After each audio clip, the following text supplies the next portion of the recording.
Buenos días a todos, espero se encuentren bien. Vamos a dar un espacio de 2 o 3 minutos antes de iniciar el webinar.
Perfecto, entonces ya voy a dar inicio con una breve introducción de nosotros, Meico Solar.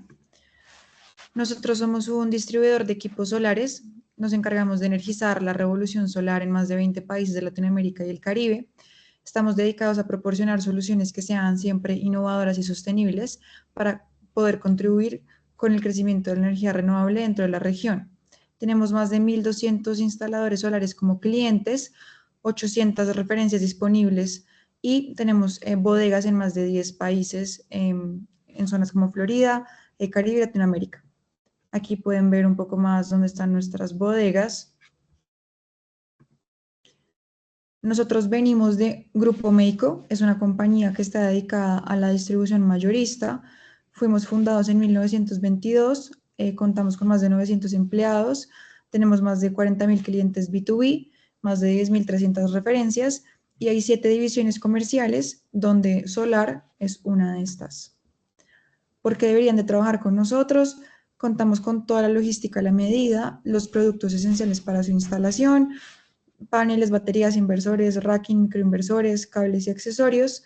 Vamos siempre a atender a todos sus requerimientos en menos de 24 horas y somos el distribuidor preferido en más de 20 países de Latinoamérica. Estas son unas de nuestras marcas aliadas. Como les había mencionado antes, contamos con todo para sus instalaciones. En cuanto al servicio postventa, tenemos un departamento técnico especializado 24/7. Estamos comprometidos 100% con la satisfacción al cliente. Tenemos más de 100 años en pre y postventa siempre vamos a tener el acompañamiento continuo de los ejecutivos comerciales en cada una de las zonas en donde se consigan los productos. Tenemos soporte remoto eficiente, también el respaldo pues, de garantía de fábrica, también contamos con la disponibilidad de garantía extendida y la rápida reposición de equipos por garantía. Finalmente tenemos nuestro portal del usuario. Es una plataforma que está diseñada para poderles brindar acceso rápido y directo a toda la asistencia que ustedes van a necesitar. Aquí van a poder consultar desde la garantía hasta el soporte técnico en la plataforma. Es muy intuitiva y pues tiene todas las funcionalidades completas para que ustedes puedan resolver todas sus consultas y agilizar los procesos de una manera eficiente. Esos son los datos de contacto del jefe de ventas, el número de teléfono y el correo, y las ubicaciones de nuestras bodegas. Listo. Ya pueden seguir.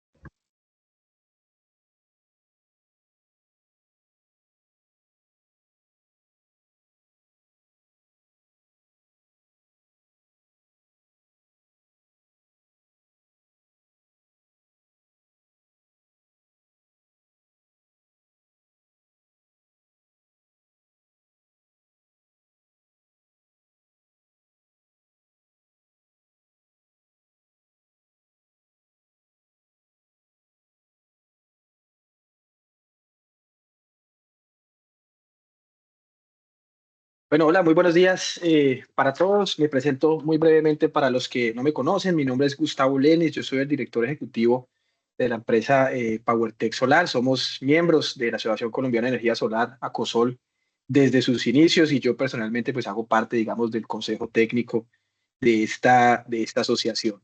Tengo hoy la misión de quizá pues comenzar con la presentación y hacer un poco pues el rol de moderador. Teníamos, digamos, la motivación de hacer esta presentación, eh, no con la intención de dar respuesta a todo, sino más bien con la intención de agrupar algunas de las dudas, de las inquietudes, de los retos, de los comentarios con los que nos hemos encontrado en esos procesos que pueden ser un poco más documentales, sin dejar de ser técnicos, sin dejar de ser normativos, con los que nos encontramos quizá al final de un proyecto de energía solar fotovoltaica. Y estamos hablando en concreto de la certificación RETIE, de la legalización ante el operador de red y de los beneficios tributarios ante la UPME. Digamos que nuestra intención el día de hoy es hacer como un poco una recopilación muy brevemente de cómo son esos procesos, ¿sí? Sobre todo el de la legalización ante el operador de red y el de la UPME, y cuáles son esos retos con los que nos hemos encontrado desde la Asociación Colombiana de Energía Solar. Digamos que ACOSOL como entidad no legaliza sistemas fotovoltaicos, pero sí tiene muchísimos miembros que legalizan sistemas fotovoltaicos o que obtienen pues esos beneficios tributarios.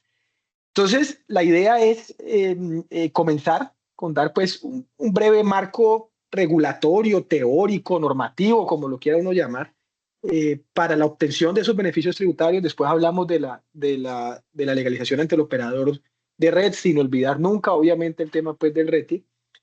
Eh, y plantear algunas de las preguntas, de los retos con los que nos hemos encontrado y dar hacia el final un espacio con el que podamos quizás recopilar algunas de los otros retos con los que otros colaboradores se hayan encontrado, otros compañeros aquí de ACOSOL se hayan encontrado, o de los miembros, pues obviamente que están aquí en el webinar, los participantes, y qué solución le hemos logrado dar, porque aunque es claro que hay un RETI, estamos en una fase de transición, es claro que las normas que deberían tener todos los operadores de red son iguales, y es claro que la legalización ante la UME también está altamente regulada, pues nos encontramos con que finalmente cada certificador RETI tiene algunas reglitas en su propia cabeza, cada operador de red tiene algunas reglitas en su cabeza, y también cada evaluador de la UME pues tiene algunas reglitas en su cabeza. Entonces yo, digamos, abro pues el webinar el día de hoy hablando del último paso, del que podría ser el último paso, que a veces es el primero, y esa es la obtención de los beneficios tributarios de la UME, ¿no? Muchas veces lo hacemos como primer paso, cosa que aseguramos los beneficios tributarios para el cliente en algunas ejecuciones de los proyectos. Otras veces lo hacemos al final, cuando ya está la factura del proyecto. Otras veces lo vamos haciendo mientras vamos instalando.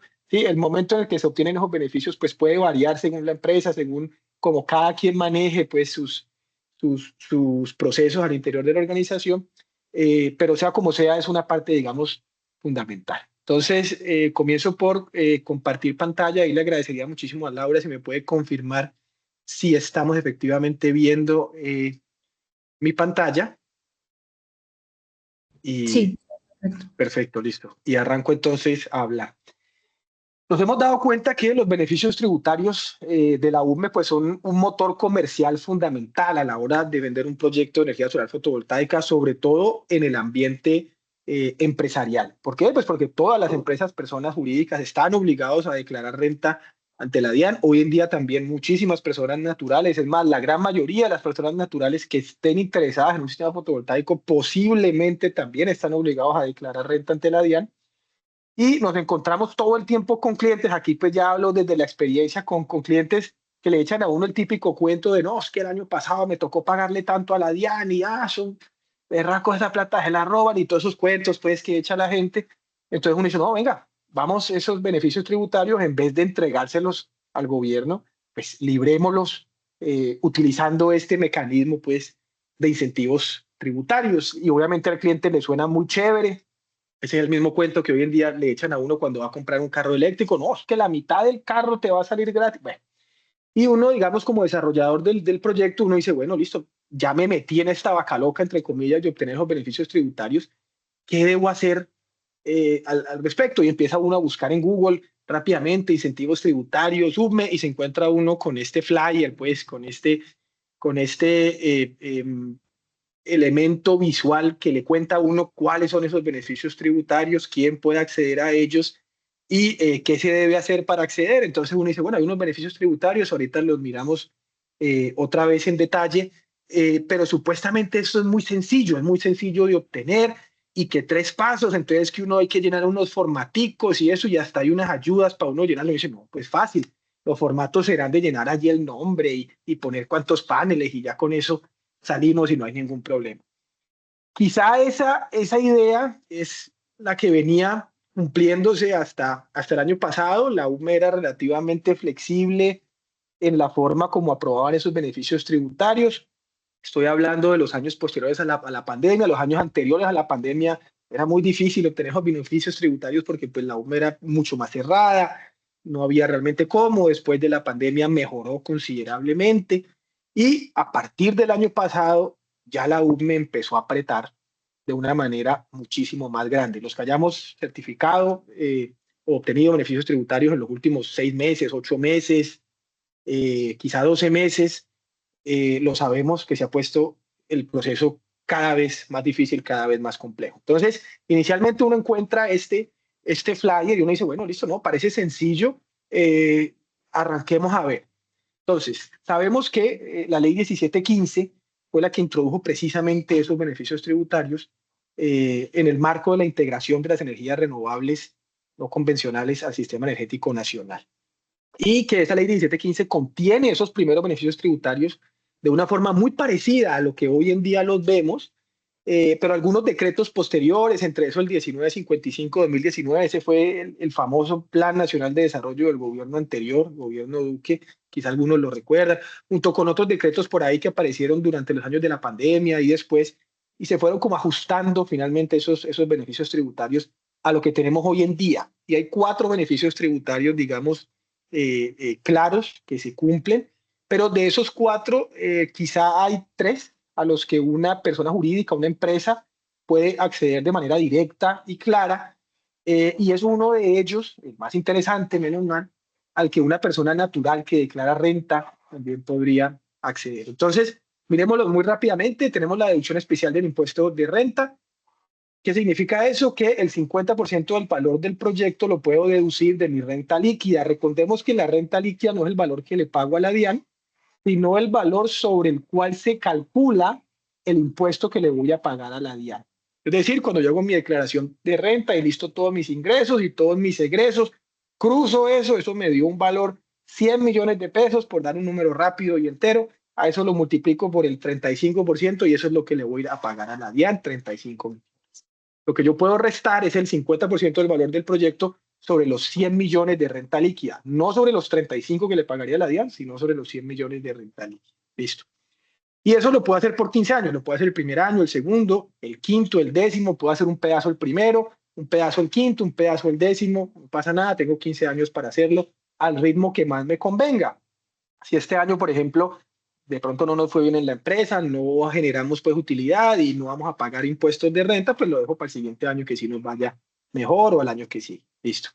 Depreciación acelerada es también muy interesante porque cuando yo compro un activo fijo para mi empresa, la DIAN me permite irle restando el valor a ese activo, perdón, fijo, no, pues puede ser un activo fijo, pero también puede ser un activo productivo, pues algún activo pues material que haya comprado para la empresa lo puede ir depreciando. En general se cumple que la depreciación, el tiempo de depreciación, pues es muy similar al tiempo de vida que tiene ese activo productivo que compré para la empresa. Entonces, por ejemplo, en el caso de un computador son 3 años, en el caso de un vehículo son 5, y en el caso de un sistema solar fotovoltaico que va a vivir 30 años, uno podría pensar que el tiempo de depreciación pues van a ser al menos 20 años, como es en el caso de un activo fijo, ¿no? Una bodega, una casa.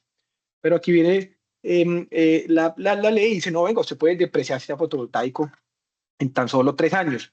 Es decir, ahí vuelve y juega, puedo restarle a la parte pues de la renta líquida utilizando esa depreciación acelerada. Luego tenemos el tema de la exclusión de IVA en la adquisición de bienes y servicios. Esa exclusión es automática en paneles solares de inversores, es decir, al momento de la importación, cuando por ejemplo nosotros en PowerTech importamos los paneles solares de Canadian Solar, entonces al momento de ingresar, ahí le reportamos pues a la DIAN que esos son paneles solares y entran pues sin IVA. Y puedo también el IVA, puedo también digamos liberar el IVA asociado al proyecto como tal.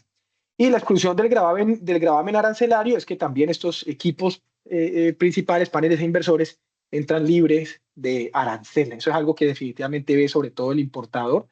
El cliente final lo ve menos, ¿sí? Pero los tres primeros sí los ve el cliente final si es una empresa y típicamente el primero, el de la deducción del impuesto, lo ve también cualquier persona natural que tenga que declarar renta. Entonces uno dice, ok, muy interesante, sobre todo la parte del 50% es muy chévere. Y muchas veces, digamos, uno en su día a día dice, no, es que la mitad del proyecto te va a salir gratis porque la DIAN te va a dejar descontarte eso. Sí, más o menos el cálculo termina dando que es la mitad del proyecto entre el 50% de la renta y el 33% acelerado de depreciación.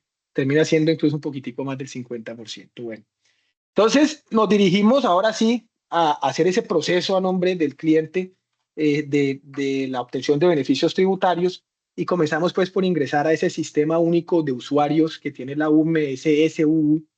Y aquí uno pues hace inicialmente clic en si es un usuario nuevo o un usuario registrado.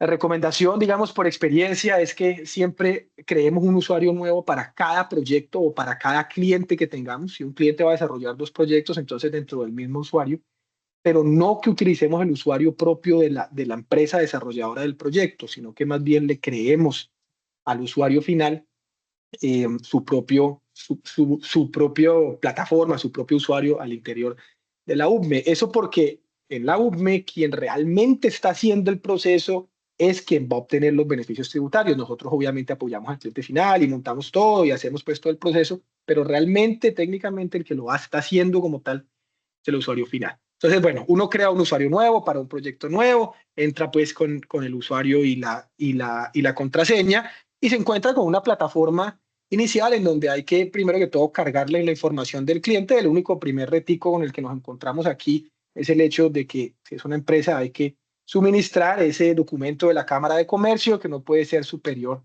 a los 30 días. Entonces, si uno, por ejemplo, lo pide al principio, cuando uno está empezando a llenar esto, pueda que se le vayan más de 30 días mientras uno termina de obtener los beneficios tributarios, hay que actualizarlo. Entonces, por eso allí la recomendación es que se pide al final. Entonces uno llena una información básica, los datos del cliente, hasta ahí está fácil, hay que tener pues el NID de la empresa, el nombre del representante legal, esas cositas que se pueden obtener fácilmente. Pero más adelante ya empieza uno a cargar tanto los equipos que hacen parte de ese proyecto como los servicios.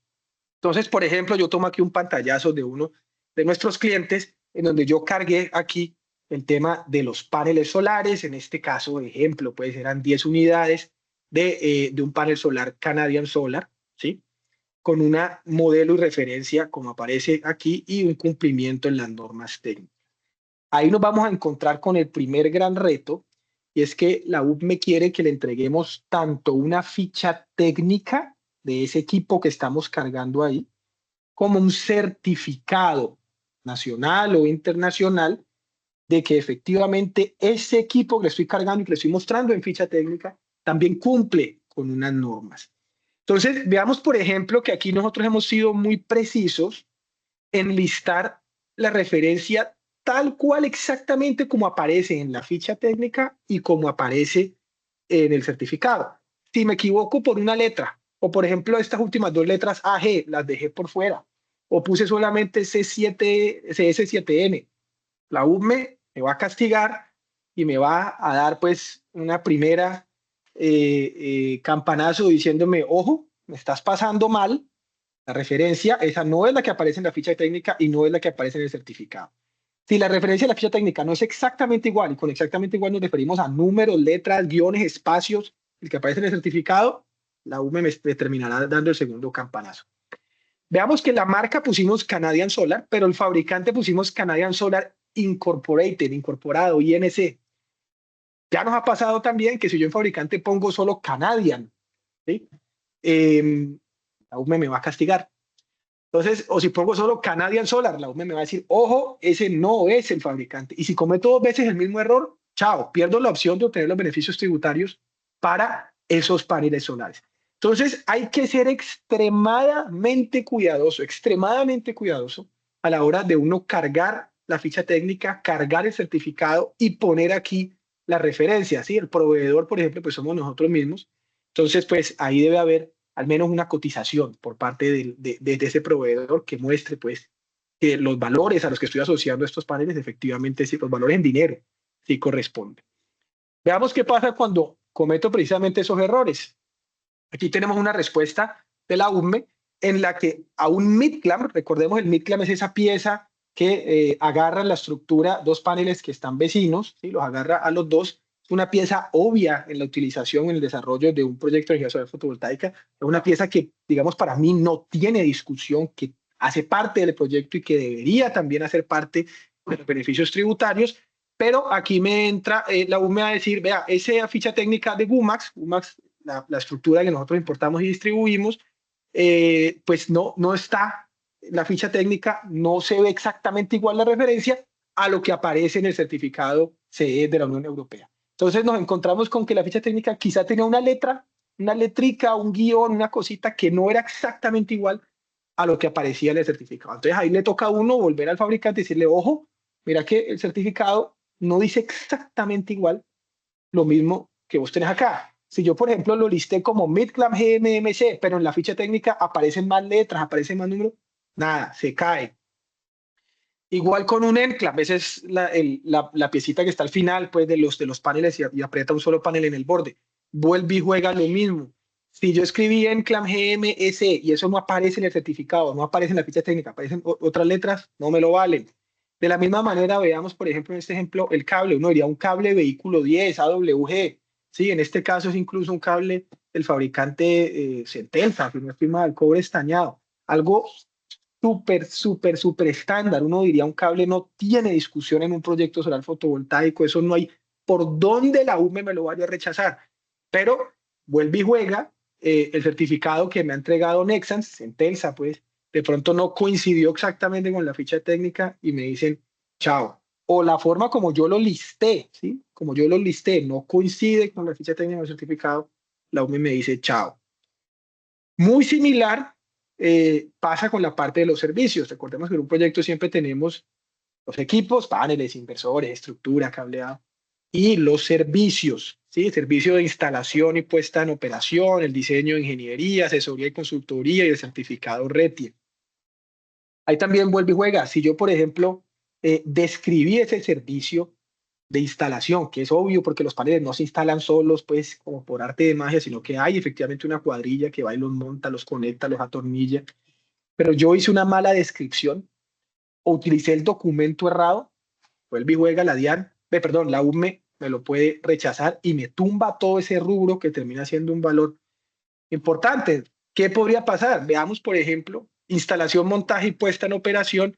En este caso, para justificar esa instalación, se presentó una factura electrónica que ya está aceptada por la DIAN, que es un documento pues súper formal, súper oficial, pero la UB me dice, no, ojo, yo no recibo facturas electrónicas, yo recibo es cotizaciones. Factura electrónica no me sirve.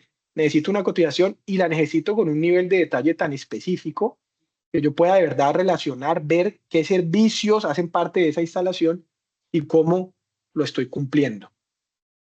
Veamos que, por ejemplo, esto ya es un poquito más viejo, este pantallazo de la UBME me dice, ojo, que el proceso de evaluación técnica no está cumpliendo con esta resolución 319 de 2022. Esto es lo que nos decían antes de este año. Ahora, por ejemplo, cuando yo presento un servicio de asesoría y consultoría, el evaluador de la UBME hace referencia a precisamente UBME 135-2025. Esa es la resolución que, digamos, deberíamos estudiarnos para poder entender exactamente bien qué es lo que quieren ver esos evaluadores allí. Entonces, veamos, por ejemplo, que esa resolución 135 de 2025, aquí copié pues un pantallazo de la primera parte, es un documento de 91 páginas de largo. No todas ellas hacen referencia al sistema solar fotovoltaico, también habla de biomasa y de otras cosas, pero gran parte sí hace parte de los sistemas solares fotovoltaicos. Entonces, si yo quisiera, digamos, prepararme muy bien para enfrentarme a uno de estos beneficios tributarios de la UME, pues debería leerme y tener muy claro lo que aparece en esta resolución precisamente de la UME, ya que esta es la que marca, ¿sí?, la directriz normativa con la que se van a obtener esos beneficios tributarios. Nos quedan de todas maneras tres dudas, o sea, tres preguntas que no las tenemos del todo resueltas. Tenemos alguna experiencia con eso, hemos escuchado a otros compañeros del gremio sobre su experiencia personal, pero en este momento esto está como en un pequeño vacío. La primera es, ¿qué va a pasar con aquellos equipos que hayan ingresado a Colombia antes de la formalización del retiro 2024? Sabemos que el retiro 2024 dio un tiempo de gracia hasta diciembre de este año, si no estoy mal es diciembre 31 incluso de este año 2025, pero posiblemente en enero y febrero del 2026 legalizaremos sistemas con inversores que fueron importados en septiembre, octubre, noviembre de 2025. ¿Qué va a pasar allí? La UME me los va a recibir, me va a decir que necesitan el RETIE, pero cuando ingresaron no necesitaban RETIE. En realidad la norma es relativamente clara diciendo que aplica lo que se cumpla al momento de la importación, pero de pronto el evaluador de la UME dice, pues a mí qué me importa la importación, quiero ver un RETIE, ¿sí? Voy a poder seguir utilizándolos, no los voy a poder seguir utilizándolos, voy a necesitar el RETIE obligatoriamente, me van a aprobar una UL, un IS, no sabemos todavía bien qué vaya a pasar ahí. Hay otro reto que también nos enfrentamos muy comúnmente, que es que muchos de los certificados UL e IS que tienen los fabricantes no tienen fecha de vencimiento. Es decir, fueron emitidos, por ejemplo, en una fecha 2023 sin fecha de vencimiento y pueden seguir hasta más infinito. Los fabricantes argumentan que debido a que el inversor no ha cambiado en su fabricación, por ejemplo, inversores, pues, no es necesario volver a sacar un certificado UL o IS cada año si el equipo es exactamente el mismo. Pero nos hemos encontrado con que los evaluadores UBME te aceptan esos certificados de tiempo indefinido por hasta 3 años después de haber sido emitido. De ahí en adelante te dicen, no, no te lo acepto, no te lo acepto, no te lo acepto. ¿Qué hace uno? Le dice al fabricante, sáqueme un IS, un UL nuevo. El fabricante te dice, pues por un inversorcito, por un beneficio tributario, de pronto no me parece suficiente criterio. Sirve tener una carta del fabricante diciendo que el equipo es el mismo y que aplica lo mismo. Puede el evaluador decirme, pues, carta del fabricante, no te la acepto, necesito es un certificado. Pregunta abierta que en este momento está un poco allí en discusión. Bueno, y lo otro es, ¿dónde están las limitaciones de la UME? ¿Puede la UME pedir toda la documentación que le dé la gana? ¿Puede la UME decir, venga, es que usted me dice que usted instaló los paneles, quiero ver los certificados de trabajo en altura de las personas con las que usted lo hizo? ¿O quiero ver las curvas de derrateo del inversor o los tiempos de sincronización? ¿O quiero, por favor, ver una cotización exacta de una bandeja malla que usted pasó instalada en el techo? Entonces, digamos que eso tampoco lo sabemos. Hasta ahora, menos mal, no nos hemos encontrado con esos casos. La UCME es muy puntual en la documentación que pide, siempre y cuando la documentación contenga lo que ellos piden, hasta ahí llegan. No hemos visto casos de extralimitación, pero tampoco significa eso que no vayan a comenzar a pedirlos. Lo que sí hemos notado es que la UCME, digamos, se ha vuelto extremadamente estricto. Uno casi que pensaría que no quieren dar los beneficios tributarios a menos de que uno pues sea absolutamente perfecto en la presentación de la documentación, y por eso allí la invitación por parte de Acosol es a darle una revisada muy profunda a este documento, que como les digo tiene 91 páginas de largo, pero que es efectivamente ese marco regulatorio que hoy en día aplica. Bueno, con eso termino la parte de la UCME y paso a darle la palabra a mi otro compañero de la Asociación Colombiana de Energía Solar, quien va a hablarnos un poco más sobre lo que ocurre con los operadores de red, con qué retos nos hemos encontrado, digamos, a la hora de legalizar un proyecto con operadores de red. Entonces, Jorge, si estás por ahí, con todo gusto eh, te entrego la palabra. Muchísimas gracias. Quedamos atentos ahorita para revisar algunas otras preguntas, dudas que de pronto podamos tener desde el público, casos con los que nos hayamos encontrado, y miremos a ver qué está pasando con UCME y qué solución, qué manejo se le está dando. Gracias por ahora, ya nos vemos otra vez. Sí, muy buenos días, Gustavo, muchas gracias. Laura, ¿me confirma si tengo bien el audio? Sí, te escucho perfecto. Perfecto. Bueno, voy a compartir la presentación.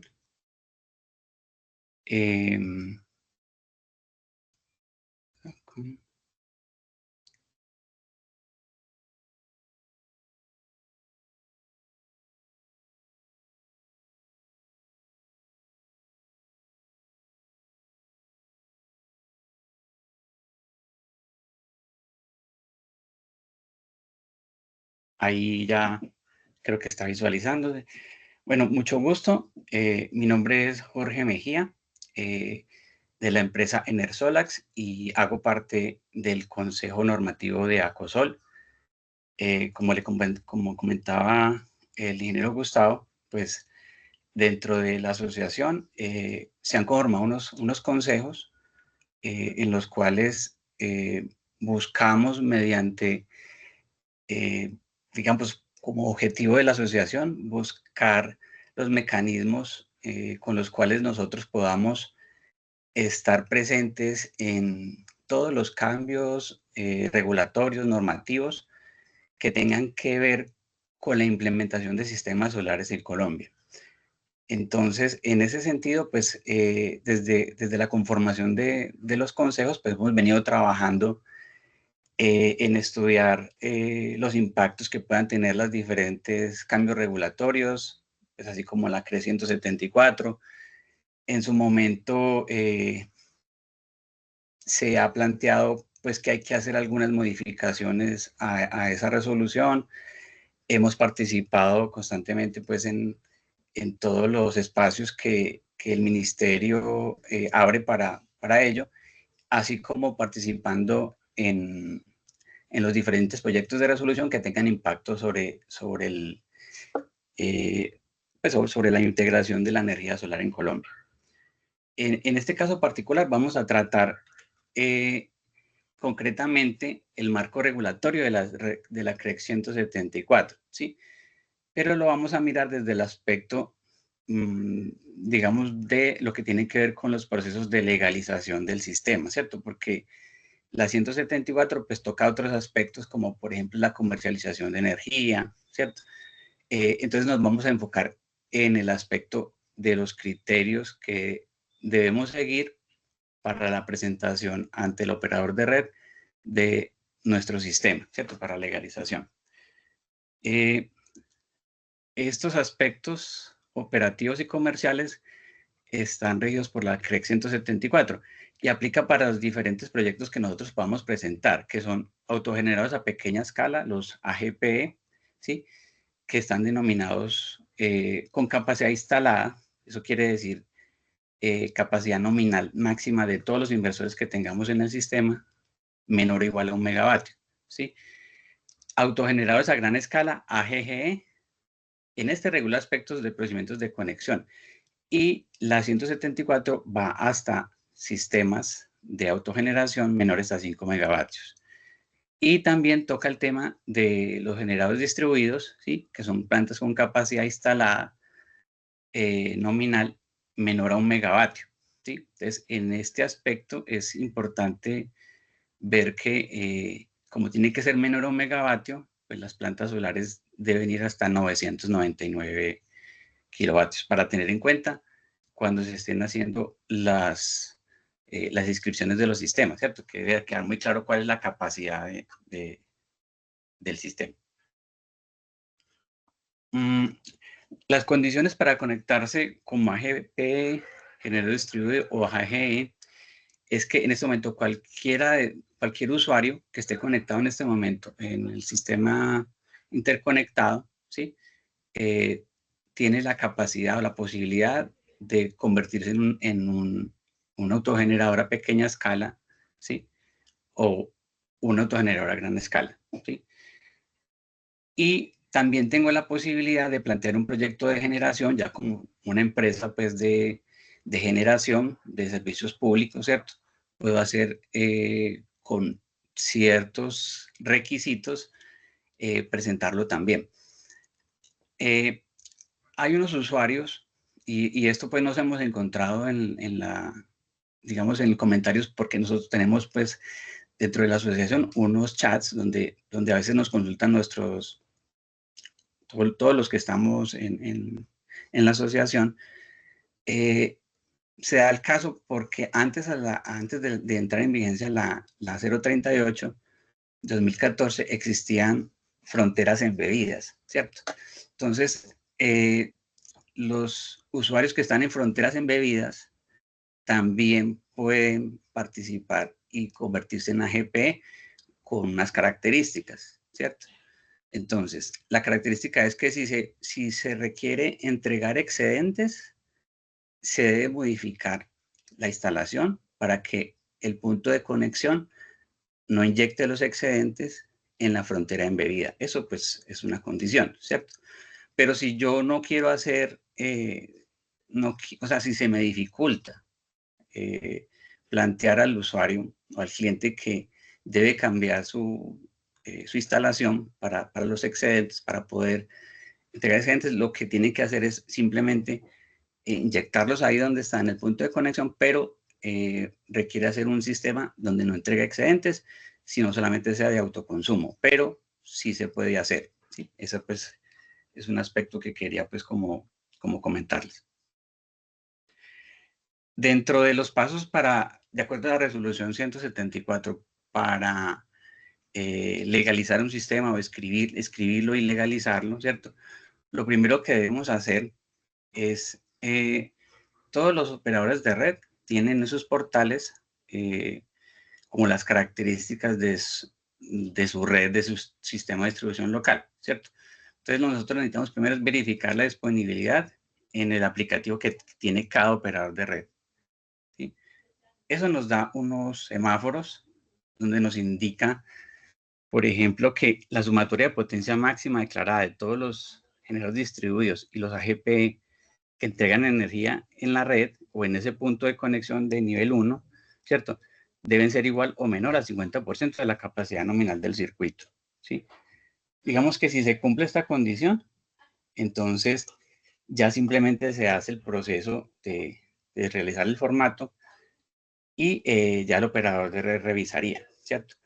Ahora, si no se cumple esta condición, ya pasa a otra parte que nos habla la CRE 174, donde ya tenemos necesariamente que hacer un estudio de conexión independientemente de la potencia del sistema, ¿sí? ¿A qué está limitado la capacidad que puede tener el generador, ¿cierto? Está limitado en nivel 1 a la capacidad nominal del transformador al cual voy a conectar, ¿sí? Eso es una condición, pero lo puedo hacer siempre y cuando yo pida mis insumos para hacer el análisis y verificar que con la inyección de mis excedentes que voy a tener, ¿cierto? Dentro de la curva diaria de generación, pues no vaya a incidir o no tenga ninguna desviación técnica sobre la red, pero lo puedo hacer. Una vez verificada esa disponibilidad, lo que hago es llenar un formulario que tienen todos los operadores, porque en este momento y desde que salió la CREC 174, pues se planteó que todo este sistema de información se iba a hacer por un sistema de ventanilla única, pero ese sistema no se ha podido implementar, no se ha implementado. Entonces actualmente lo que hacemos es que cada operador de red pues, tiene su sistema de información, ¿sí? Donde digamos en la plataforma tiene la posibilidad de que ingresemos la solicitud, tengamos la posibilidad de escribir comentarios, de hacer subsanaciones a los sistemas, ¿sí? A nuestras propuestas, pero se hace a través de cada operador de red. Entonces, pues varía, digamos que es lo mismo, o sea, la información o el objetivo de esos sistemas de información son idénticos, pero pueden tener variaciones en la información y en los iconos que desarrollan cada uno, ¿sí? ¿Qué información es la que se solicita en ese formulario de inscripción? Es tipo de generación, nos toca discriminar si es un autogenerador a pequeña escala, una GGE de gran escala o generación distribuida. La información del cliente, ¿sí? La información del inmueble, damos con coordenadas exactas para identificar el predio donde se va a instalar. El tipo de tecnología está incluido solar fotovoltaica, eólica, biomasa, cogeneración y otras. Si el sistema tiene tecnología basada en inversores, debemos incluir marca, modelo, potencia nominal y qué tipo de certificaciones tiene, ¿cierto? Certificación RETIE, si tiene UL 1741, ISS 62109 y la verificación del cumplimiento de la protección anti-isla, ¿sí? Para tecnología no basada en inversores, como motores síncronos, turbinas, también hay que ingresar esos datos técnicos, ¿sí? Igual tecnología eólica, lo mismo. Para el punto de conexión, ingresamos cuál es el nivel de tensión, dónde vamos a hacer el punto de conexión, cuál es el circuito, cuál es nuestra potencia instalada y la potencia a inyectar. Esa potencia a inyectar es en el caso que vayamos a entregar excedentes, ¿sí? Que no haya limitación de entrega de excedentes, pues debemos relacionarlo también de acuerdo con la carga del circuito. Como les decía ahorita, la protección ante isla hace parte pues de los elementos básicos que debe tener el inversor para que cumpla la normatividad en el cual el operador de red le da el visto bueno para su conexión. Esos certificados de los inversores son claves porque tanto en el formulario de solicitud de conexión como si se requieren hacer, digamos, las pruebas de protecciones del CNO, pues nos van a pedir esa información. O sea, tenemos que tenerlo muy claro, sí, eso es importante. ¿Qué documentos debe aportar el solicitante? Formulario de conexión, lo que estamos hablando, diagramas unifilares, memorias de cálculo, certificados de red y equipos, planos eléctricos, estudios de conexión de protecciones en los casos que aplica y certificados de cumplimiento ambiental si aplica. De pronto lo que decía el ingeniero Gustavo ahorita, comentaba, en este momento estamos con vigencia del RETIE 2013, ¿cierto? Entonces, en el RETIE 2013, los inversores pues no tenían como tal una obligatoriedad del certificado de producto RETI, ¿sí? Sino que se hacía simplemente con cumplimiento de norma internacional. Pero a partir de este diciembre, ya con la entrada del RETI 2024, sí se hará exigible por parte de los organismos de inspección de los certificados de cumplimiento RETI, de producto RETI de los inversores. Entonces, eso es importante tenerlo presente, ¿sí? Hay equipos, yo sé que hay equipos que en este momento tenemos que no tienen el certificado, ¿sí? Pero habría que mirar con los fabricantes ¿sí? ¿Cómo obtenemos ese certificado? Porque a partir de, como les digo, de diciembre de este año, sí se hacen exigibles esos certificados para los procesos de legalización. Bueno, la revisión de completud de la documentación. Entonces, una vez nosotros subimos esa información en línea, ¿cierto? Entonces, de acuerdo al tipo de instalación, de acuerdo a la potencia, de acuerdo a las condiciones, si entrega o no excedentes, pues hay unos tiempos regulatorios donde el operador de red revisa, envía subsanaciones, el promotor, pues, o el usuario, pues, hace sus observaciones y da respuesta a subsanaciones. Entonces, se dividen en instalaciones que entregan energía a la red y instalaciones que no entregan energía a la red, ¿cierto? Y también varían de acuerdo a su capacidad instalada, ¿sí? Entonces, tenemos que para los AGP y géneros distribuidos mayores a 100 kilovatios, el tiempo de revisión del operador es de 5 días. Tiempo de subsanación, 5 días. Y una vez subsanado, el tiempo de revisión del operador es de 5 días. Para AGP y GD menores a 100 kilovatios, ¿sí? El tiempo de revisión del operador es 2 días. Tiempo de subsanación del cliente 5 y nuevamente las observaciones del operador red 2 días. Y para los que no entregan energía a la red, ¿cierto? Tenemos el tiempo de revisión del operador 2 días, tiempo de subsanación 5 y tiempo de revisión del operador 2 días.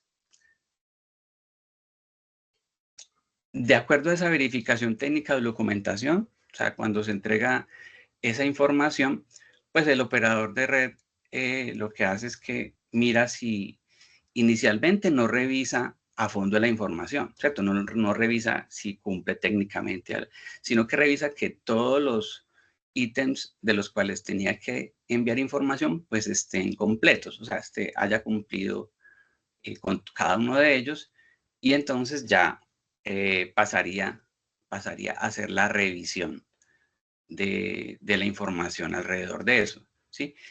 En el caso que por el tipo de proyecto requiera estudio de conexión, entonces a partir de ese momento que hace la revisión de la información, el operador de red envía unos insumos o la información necesaria para que el promotor o quien esté haciendo las veces de diseñador del sistema solar del usuario, pues tome esa información y elabore su estudio de conexión, ¿sí?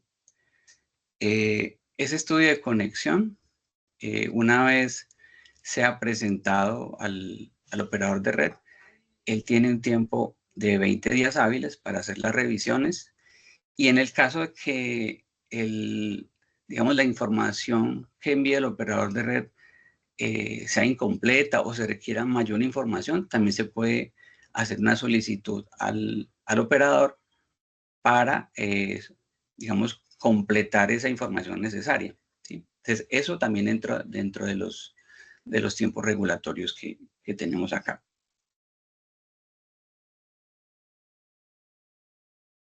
Ya una vez realizado pues toda la verificación de que cumplió con los requisitos del estudio de conexión, de toda la información que se solicita, ya se fija una fecha para la visita de inspección y pruebas o legalización, ¿cierto? Hay unas instalaciones que no requieren pruebas, ¿sí?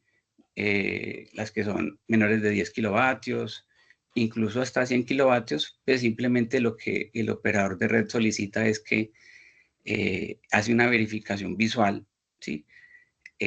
Sí revisa como tal la prueba de anti-isla, porque esa es una prueba de seguridad, y simplemente se acoge a que el proyecto pues cumple con lo que esté establecido en el acuerdo CNO vigente del momento. En este momento, pues el 1862, entonces, de acuerdo a las protecciones o la configuración de las protecciones que tenga su sistema, el operador de red revisa que los haya que la información que esté ahí corresponda con la que está el CNO. Por encima de 100 kilovatios, ya hay que seguir unos protocolos de acuerdo a los anexos del CNO, que dependiendo pues como le digo, del sistema, de la potencia del sistema, pues habrá que verificar en su momento. Por ejemplo, es posible que exijan pruebas para las protecciones por inyección en baja tensión, ¿sí? Esa es muy posible que para sistemas ya grandes se puedan hacer exigibles, ¿sí? Dentro de los documentos que habría que entregar junto con el formulario de inscripción, puede aplicar, como les decía, si requiere estudio de conexión, entonces sería estudio de conexión simplificado, ¿sí? Como tal el formulario de conexión. Se exige también un certificado de capacitación o experiencia en la instalación tipo. En este momento, digamos que esas certificaciones de experiencia se hace para los instaladores, ¿cierto? Para las personas que están digamos, en la parte de los diseños, etcétera, ¿sí? Y se presenta, y en este momento, pues, y permanentemente, pues, la idea era que esta parte de la resolución se fuera revisando para entender qué tipo de certificaciones de capacitación se van pidiendo, ¿cierto? En este momento se pide que sean certificaciones con experiencia mayores a 1 año en este tipo de proyectos y para los proyectos que se están presentando, ¿sí? Pide también el manual de los dispositivos. Si se presenta un proyecto que no va a entregar excedentes, se pide que se especifique cómo se controla la no inyección, ¿sí? Entonces se pide un certificado del manual, cómo está ajustado, ¿sí? También se debe agregar cuando se hizo la solicitud, la solicitud o la verificación de disponibilidad, se exige que se agregue esa ventana o ese pantallazo en el cual nos muestre desde el punto de vista del operador de red cuál es la disponibilidad en el punto de conexión. Esas disponibilidades se toman en lista de entrada. O sea, si yo puedo hacer mi solicitud hoy, ¿sí?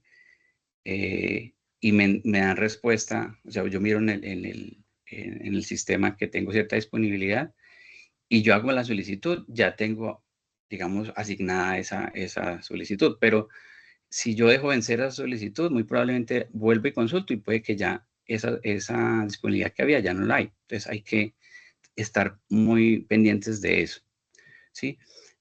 También debemos entregar los documentos donde se demuestre el cumplimiento de normas para inversores definidas en el formulario de conexión simplificado, ¿sí? Ya como tal, bueno, ya les había explicado también, se entregan los diagramas unifilares, los esquemas de protecciones, distancias de seguridad, verificación del sistema de puesta a tierra, ¿cierto? Y todas aquellas que el RETIE especifique en la documentación.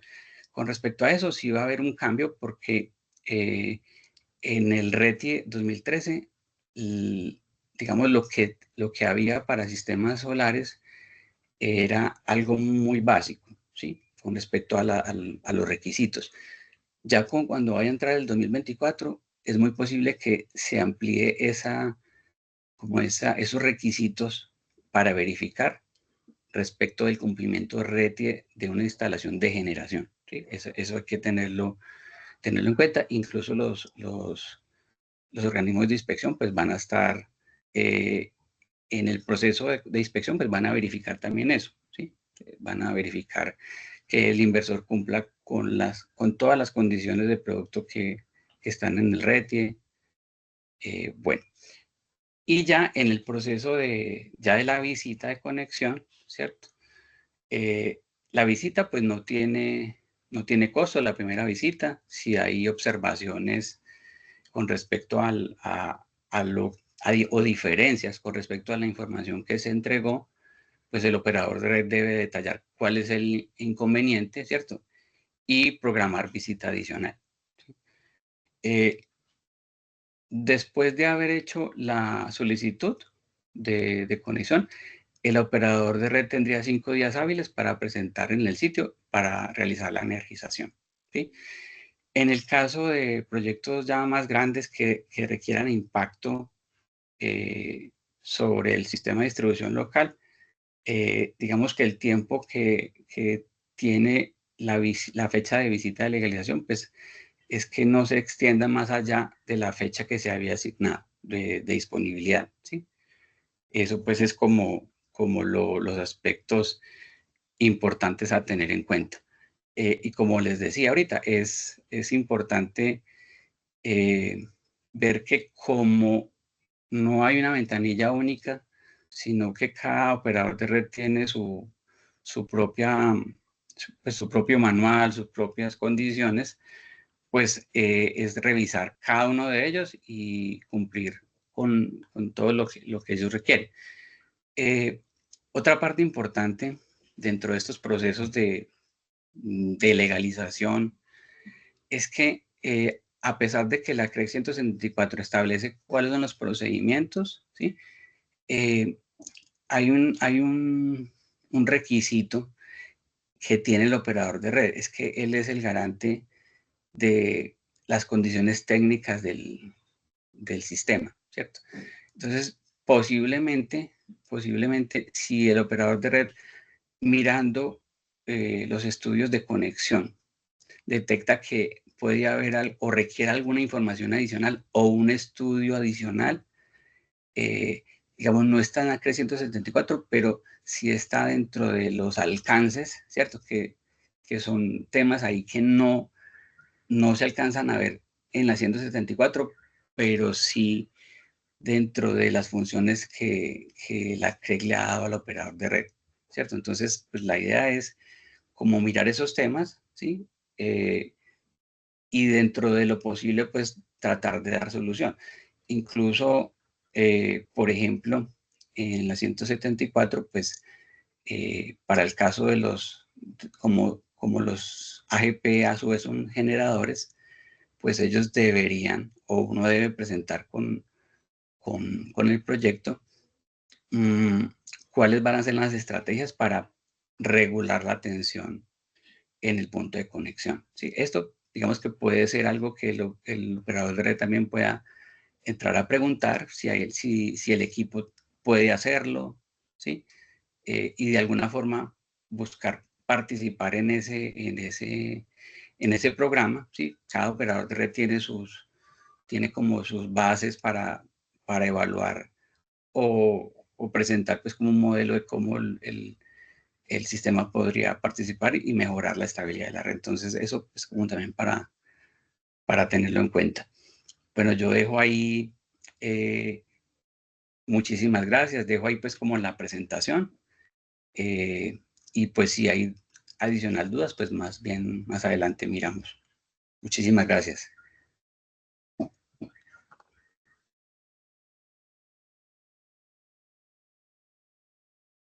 Buenísimo, Jorge, muchísimas gracias por ese lado. Hemos visto, he estado por ahí también respondiendo algunas preguntitas que tenemos en el chat.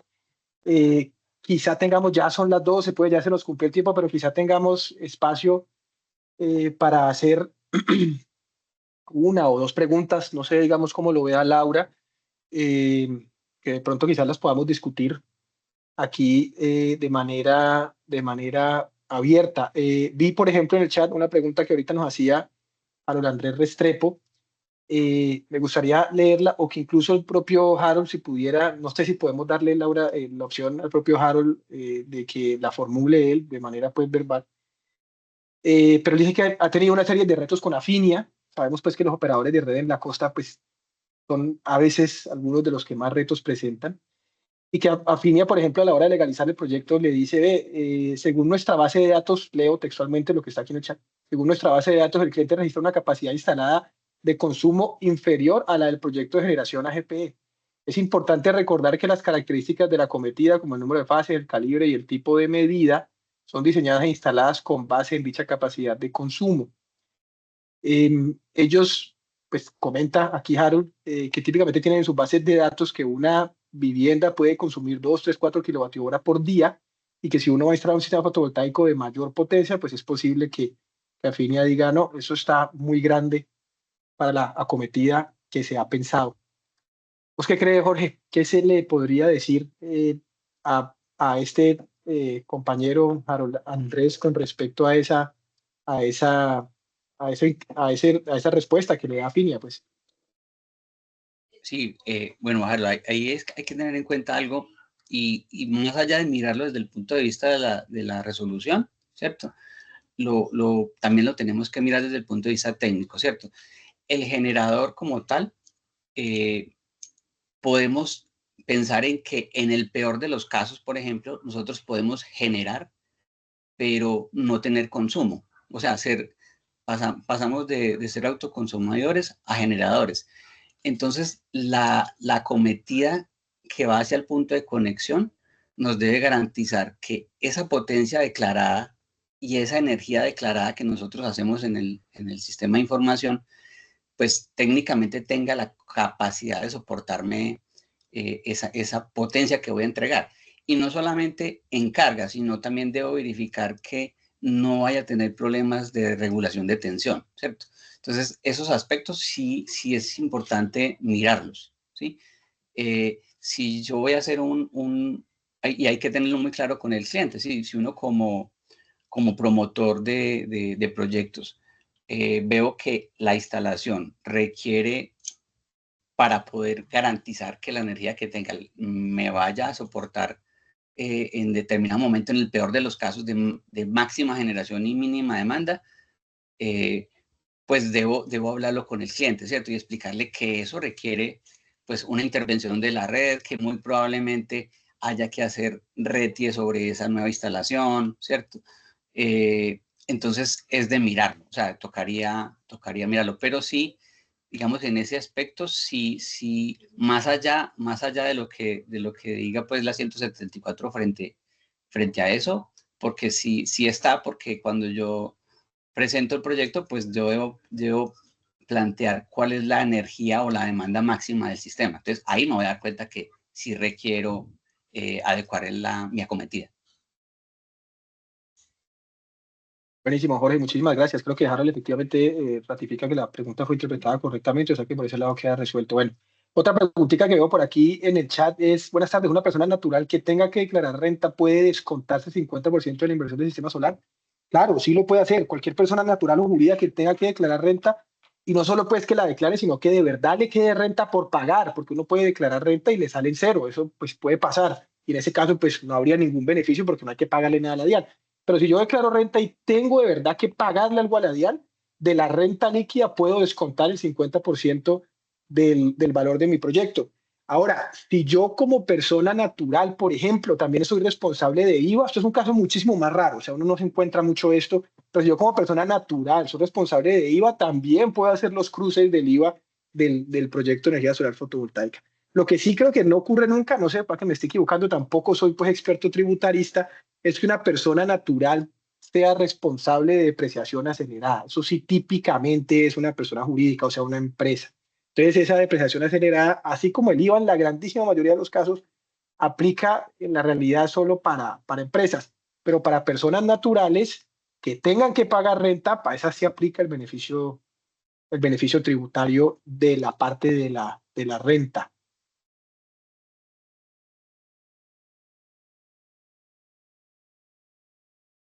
Bueno, otra pregunta que hace por aquí Gloria Bautista dice, buen día, disculpen una pregunta, ¿qué documento es válido como soporte para la parte de servicios? ¿Qué debería contener la cotización que nos menciona el ingeniero Gustavo para que sea válida? Presentamos cotizaciones y propuestas comerciales, pero nos dicen que no son válidas. Gloria, efectivamente es muy difícil, es un reto gigante. Digamos que no tenemos hoy en día plantillas, por así decirlo, en donde uno pueda listar exactamente como la UME pues lo quiere. ¿Cuál es mi recomendación? Hay dos caminos. Uno, leerse esa resolución 135-2025, las 91 páginas en detalle y listar la cotización exactamente igual a como aparece ahí. O dos, hacer uno su mejor esfuerzo por listar la cotización digamos, ganarse ese primer campanazo de la UME donde me manda a hacer correcciones, hacer esas correcciones tal cual como me las ha indicado la UME y volverla a enviar. Pero digamos que hoy por hoy no tenemos, digamos, desde Acosol una plantilla o un documento que uno pueda decir, lístela exactamente de esta manera y así se lo gana. No la hay. Es como, todavía estamos como en un proceso de aprendizaje y de ver cómo se logra sacar adelante. Lo que sí hemos visto es que sí se puede lograr, ¿sí? Sí se puede lograr y nosotros, digamos, desde PowerTech ya lo estamos haciendo pues de manera exitosa, pero cada proceso es distinto, cada proceso tiene sus propios retos, cada proceso nos toca adecuarnos un poco a lo que está pidiendo eh, el evaluador. A ver, veo.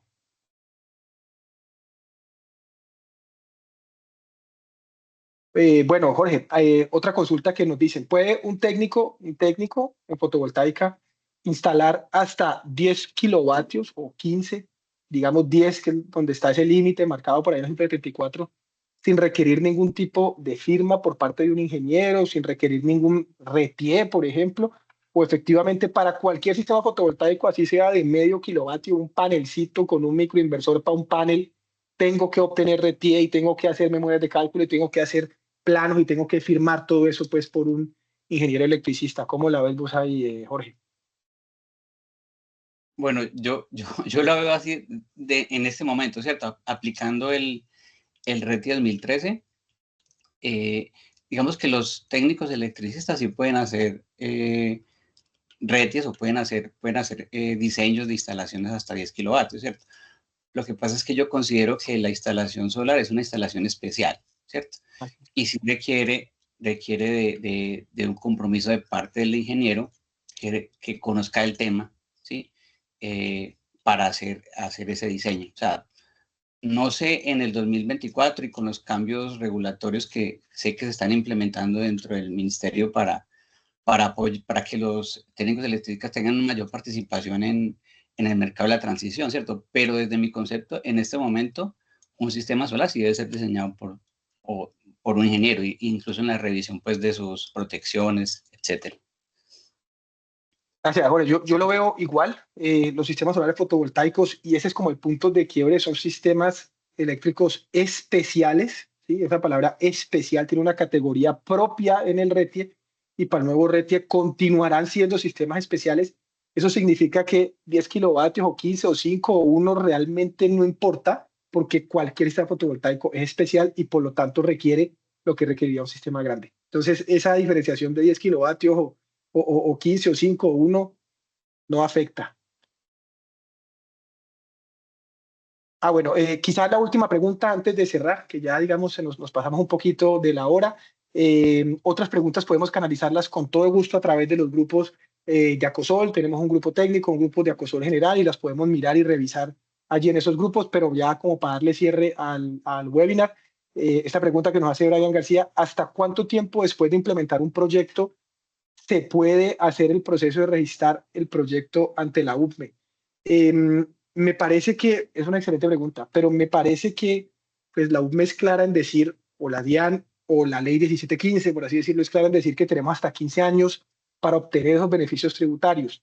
O sea que si yo en el periodo de 15 años me encargo de obtener los beneficios tributarios, pues podré usarlos dentro de lo que me quede restante a esos 15 años, ¿sí? Típicamente la fecha a la que la DIAN le va a parar bolas es la fecha de la factura, ¿sí? A la fecha en la que, digamos, quedó facturado pues el proyecto.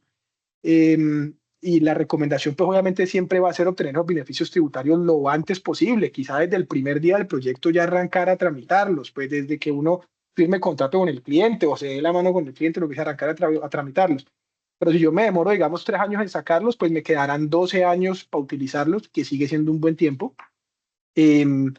Pero digamos que no habría pues mucho límite. Si me demoro 14 años, pues tendré que usarlos en el año 15 directamente, pero pues creo que dentro del tiempo del proyecto no habría, ningún problema. Bueno, nos dice por aquí un compañero: RETI 2024 ya no tiene instalación fotovoltaica como especial. Excelente punto, lo podemos revisar en detalle. Tenía yo en la cabeza que sí, pero si no, perfecto. Entonces, en ese caso, digamos, sí aplicarían las normas. Pero como les decía, yo creo que ya llevemos estas preguntas de pronto a los grupos más bien de Acosol y los discutimos ahí a través de estos grupos.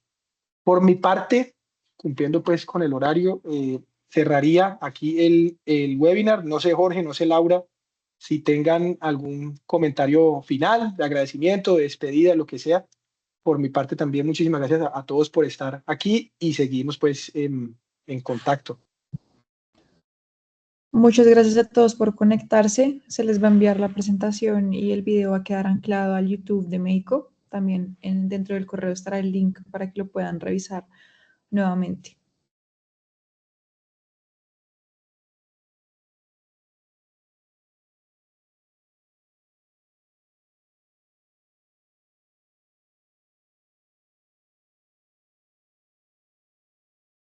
Perfecto, bueno, una feliz tarde para todos. Nos vemos, que estén muy bien. Muchísimas gracias. Hasta luego. Feliz tarde.